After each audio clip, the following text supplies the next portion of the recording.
আপনি অনেক জায়গা থেকে আঙ্গুরের গাছ কিনছেন, কিন্তু গাছ বাঁচাতে পারছেন না, মারা যাচ্ছে।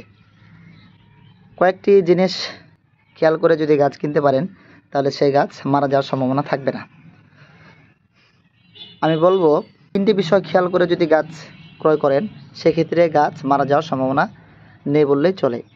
প্রথমত আপনি যে বিষয়টি খেয়াল করবেন সেটা হলো, যেই ডালের উপরে অথবা রুটের উপরে গাছটি থাকবে, সেই ডালটি অবশ্যই এরকম মোটা হতে হবে।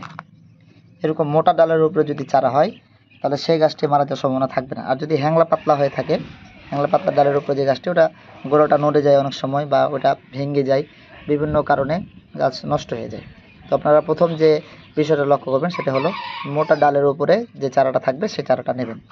দ্বিতীয় নাম্বার বিষয় হলো, আপনারা যেই প্যাকেটে গাছটি থাকবে, সেই প্যাকেটের পিছন সাইডটা ঘোরায় একটু দেখবেন যে শিকড় বের হয়েছে কিনা। যদি নিচ দিয়ে শিকড় বের হয়ে যায়, তাহলে সেই গাছটি মারা যাওয়ার সম্ভাবনা থাকবে না।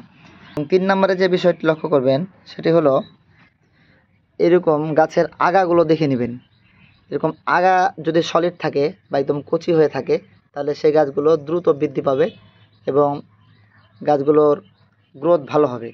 আর যদি আগা মাথাগুলো ভেঙে থাকে, তাহলে সেক্ষেত্রে কিন্তু গাছের বৃদ্ধিও কম হবে এবং আস্তে আস্তে শুকিয়ে যেতে পারে, মারা যেতে পারে। তবে যদি এরকম কচি হয়ে থাকে বা আগাগুলো না ভেঙে থাকে, তাহলে সেক্ষেত্রে কিন্তু গাছগুলো দ্রুত বৃদ্ধি পাবে। এভাবে আপনারা গাছগুলো সংগ্রহ করতে পারেন। এবং এখানে অনেক ডাল থাকবে, এরকম গাছ নেবেন না।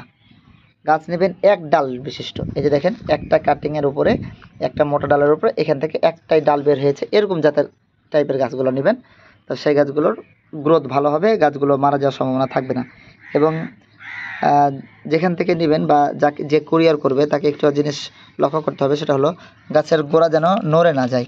এই কারণে যতটুকু ভালোভাবে কুরিয়ার করা যায়, সেই জিনিসটা লক্ষ্য করে কুরিয়ার করলেও গাছগুলো সঠিকভাবে ভোক্তার কাছে পৌঁছে যাবে এবং গাছগুলো মারা যাবে না। তো ভিডিওটি ভালো লাগলে শেয়ার করে দিবেন এবং লাইক কমেন্ট করতে ভুলবেন না। সবাই ভালো থাকবেন। আসসালামু আলাইকুম।